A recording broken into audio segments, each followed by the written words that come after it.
Hey everyone, today I'm starting my Java programming language series. In this series, I'll start from very basic.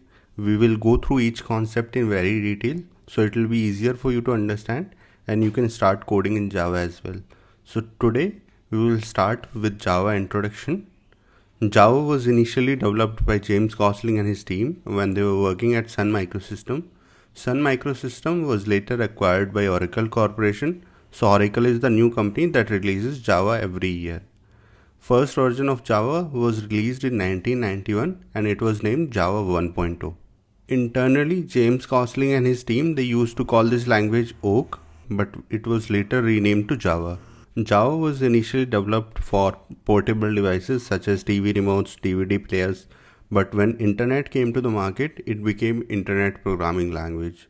The reason for Java's popularity was because it was platform independent, which means you could write your code once and then same code will run for any other machine as well. Java was released to public in 1996, which means it's an open source language.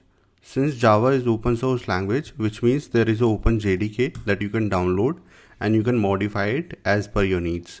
So there are few companies that have used open JDK to build their own JDK as well.